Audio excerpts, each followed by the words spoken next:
Hello students, कैसे आप सब। तो हम कर रहे हैं CDP child development and pedagogy का सेकंड पार्ट। फर्स्ट पार्ट में मैं आपको 2023 के प्रीवियस ईयर क्वेश्चन करा चुकी हूँ। आज वही 2023 के प्रीवियस ईयर क्वेश्चंस की सेकंड क्लास में लेने जा रही हूँ।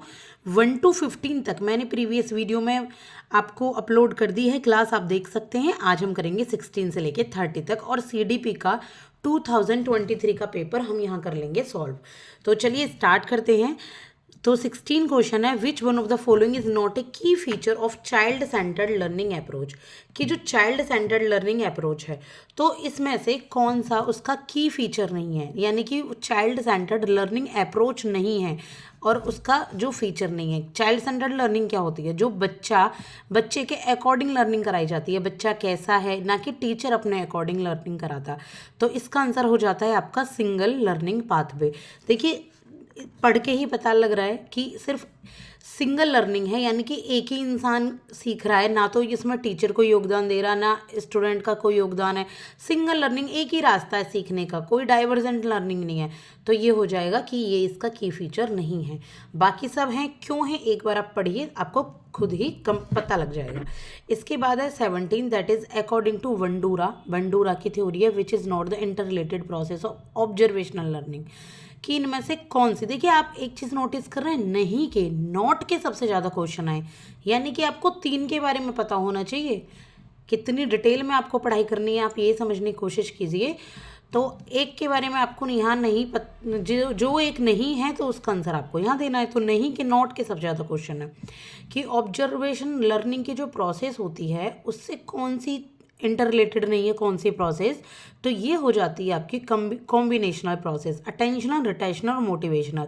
ये तीनों ही बंडूरा ने बताई है प्रोसेस लर्निंग की, ऑब्जर्वेशनल लर्निंग की, लेकिन कॉम्बिनेशनल कोई प्रोसेस नहीं बताई है लर्निंग की। अब है question number 18, that is according to Bandura social learning theory what is it called when a person learns the same behaviour by observing and repeating the behaviour of others. Bandura की social learning theory का नाम क्या है? Social learning theory. और उन्होंने ये कहा है कि जो भी एक इंसान एक सेम बिहेवियर से सीखता है ऑब्जर्व करके या रिपीटिंग करके दूसरों, तो उसको क्या कहते हैं? जो इंसान सेम बिहेवियर सिर्फ दूसरों को ऑब्जर्व और किसी के व्यवहार को रिपीट करके सीखता है तो उसको क्या कहा जाता है? उसको कहा जाता है यहाँ पर मॉडलिंग। ठीक है, मॉडलिंग यानी कि जैसे होता है ना, मेरा रोल मॉडल है, तो मॉडलिंग आप यहाँ से समझ सकते हैं कि दूसरों के बिहेवियर को कॉपी करना, ये होती है मॉडलिंग। इसके बाद 19, that is which sub component is not included in componential intelligence under the Sternberg triarchic theory. तो इनमें से फिर वही नहीं का क्वेश्चन है कि कौन सा सब कंपोनेंट नहीं है, किसका?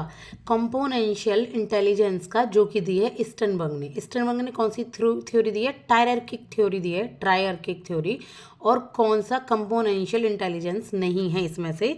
तो इसका आंसर हो जाता है आपका एक्सपेरिमेंटल कंपोनेंट। एक्सपेरिमेंटल एक कंपोनेंट नहीं है स्टर्नबर्ग की थ्योरी का। तो आप यहाँ दो चीज़ समझिए कि एक बंडूरा और एक स्टर्नबर्ग को अगर आप पढ़ के जाइए, पीजीटी का है ये, ठीक है, पढ़ के जाइए, ये आप बहुत ज़्यादा इंपॉर्टेंट हो जाता है। लास्ट ईयर ही पूछा गया है, पूछेंगे जरूर, हो सकता है बस क्वेश्चन घुमा फिरा के पूछा जाए या फिर कुछ और पूछ लिया जाए इनके अलावा। यहाँ कंपोनेंट पूछ लिए गए, किसी की कोई कॉन्सेप्ट पूछ लिया जाए, किसी की प्रोसेस पूछ ली जाए। इसके बाद a learning disability that affects the acquisition of arithmetical skill is. एक जो लर्निंग डिसेबिलिटी होती है जिससे ना अर्थमेटिक स्किल पे इफेक्ट पड़ता है, अर्थमेटिक स्किल की जो लर्निंग डिसेबिलिटी है उसको हम कहते हैं डिसकैलकुलिया। ये देखिए नॉर्मल समझ आ रहा होगा, कैलकुलिया कैलकुलेशन यानी कि अर्थमेटिक स्किल, ठीक है, मैथ से रिलेटेड स्किल। तो ये हो जाती है आपकी डिसकैलकुलिया। आज थोड़ा ये कैमरे में दिक्कत आ रही है, लाइनिंग आ रही है, पर प्लीज़ आप अपनी पढ़ाई पे फोकस कीजिए, इग्नोर इट। इसके बाद है choose the correct sequence of 5 stages of frauds psycho social development theory. की करेक्ट सीक्वेंस आपको यहाँ चूज़ करना है। जो 5 स्टेजेस हैं फ्रॉड की साइको सेक्सुअल डेवलपमेंट थ्योरी की, यानी कि साइको सेक्सुअल डेवलपमेंट थ्योरी किसने दी है? फ्रॉड ने। और कितनी स्टेज बताई है? 5। और हमें चूज़ करनी है यहाँ करेक्ट सीक्वेंस कि पहले स्टेज में क्या आता है।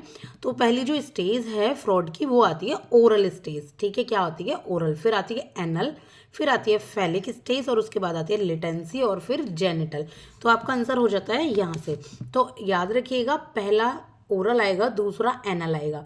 ओरल और एनल के बाद आपका आता है फैलिक स्टेज, उसके बाद लेटेंसी स्टेज और उसके बाद जेनिटल। आप इसे OAPLG इस तरीके से कुछ आप न्यूमेरिक बना के लर्न कर सकते हैं।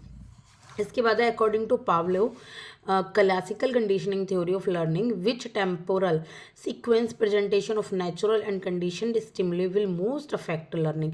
कि पावलोव ने एक थ्योरी दी है जिसका नाम है classical conditioning theory of learning.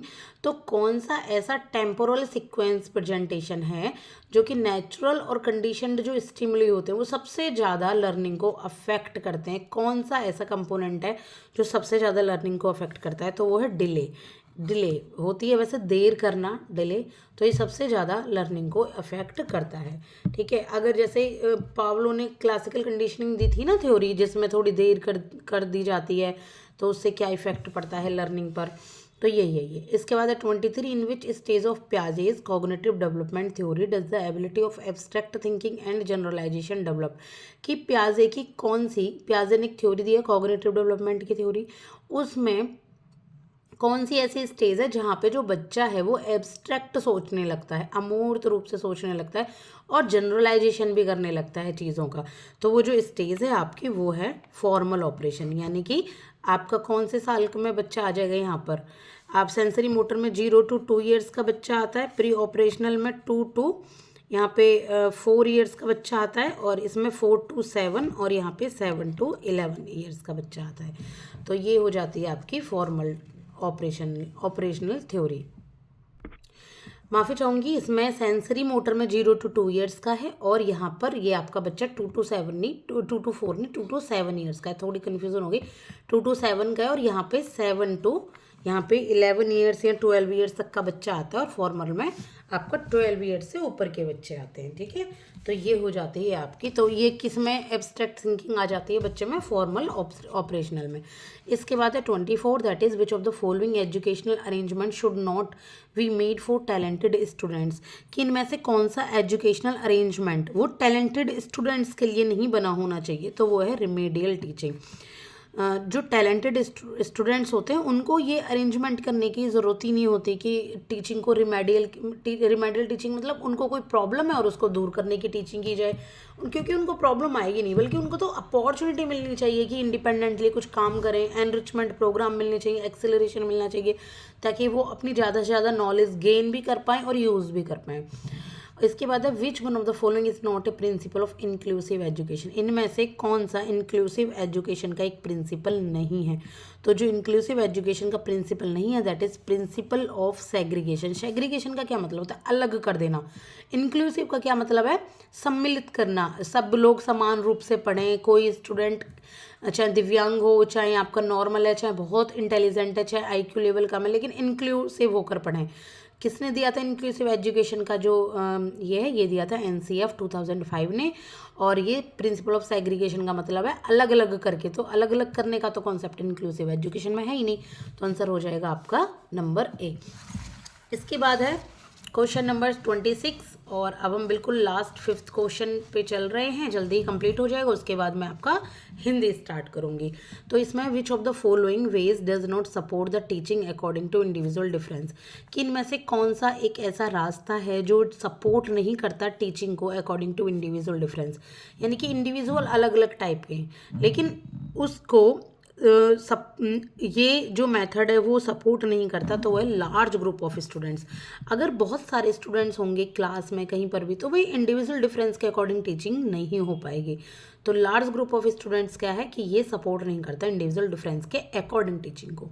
इसके बाद है 27 that is which is not a role of educational institutions in addressing the needs of children with special needs. कि इनमें से कौन सा रोल नहीं है which is not a role of educational institutions. Educational institutions का एक रोल नहीं होता किस में, कि जो चिल्ड्रन को स्पेशल नीड वाले जो चिल्ड्रन हैं उनकी नीड को एड्रेस कर पाएँ, उनकी नीड को कंप्लीट कर पाएँ। तो वही हमें नेगेटिव लाइन इसमें बतानी है, तो इसमें है आपका identify their special needs and exclude them from main stream. कि उनकी स्पेशल नीड को पहचाने और फिर उनको हटा दो मेन स्ट्रीम से। एक्सक्लूड मतलब हटा दो, उनको पढ़ाओ मत, उनको देखो कि उनमें क्या दिक्कत है और फिर उनको अलग कर दो, तो ये नहीं होता, ये चीज़ सपोर्ट नहीं करती। तो आंसर क्या हो जाएगा? सी, क्योंकि हमसे यहाँ नोट वाले क्वेश्चन पूछेंगे। इसके बाद है विच of the following statement is not correct in the context of development. Development के अकॉर्डिंग कौन सा जो कंटेस्ट है वो आपका सही नहीं है। कौन सा स्टेटमेंट कि डेवलपमेंट एक प्रोडक्ट है मैच्योरेशन का और लर्निंग का, या जो later development is more critical than early development. तो इसमें जो आपका आंसर हो जाएगा वो हो जाएगा number B, later development is more critical than early. Early development easily हो जाता है। हमसे पूछा जाता है कि कौन सा इसमें डेवलपमेंट का करेक्टरिस्टिक्स है ही नहीं, तो ये आपका गलत है। लेटर डेवलपमेंट मोर क्रिटिकल नहीं होता। डेवलपमेंट आपका बॉम्ब टू टॉम चलने वाली प्रक्रिया है, ऐसा नहीं है कि ये आपका क्रिटिकल है। तो ये आपका आंसर हो जाएगा।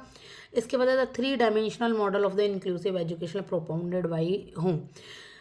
इंक्लूसिव एजुकेशन की बात की एनसीएफ 2005 ने, लेकिन एक 3 डायमेंशन का ना एक मॉडल दिया था इंक्लूसिव एजुकेशन का। तो वो किसके द्वारा दिया गया था? वो दिया था ग्रिफिथ, कॉपर एंड रिंगला वैन के द्वारा, GCR के द्वारा दिया गया था ये। इसके बाद socialization means attaining of maturity in social relationship. This definition of socialization is given by home.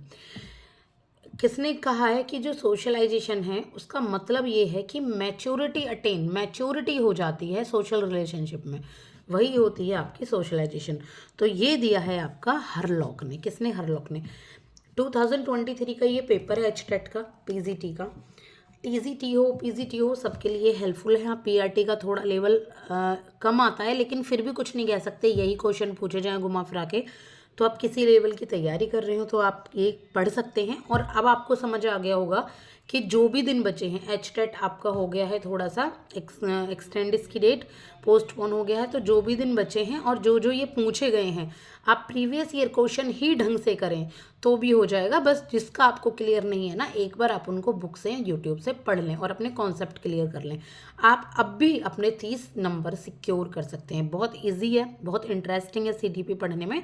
तो CDP के मेरे 2023 के दोनों पार्ट कंप्लीट हो गए हैं। अब मैं आपके लिए हिंदी का अपलोड करूँगी। हिंदी में आपके क्वेश्चन पूछे जाते हैं 15, तो मैं एक ही पार्ट में हिंदी के 15 क्वेश्चन कर दूंगी। तो नेक्स्ट वीडियो का please wait and like and subscribe my channel. Thank you so much.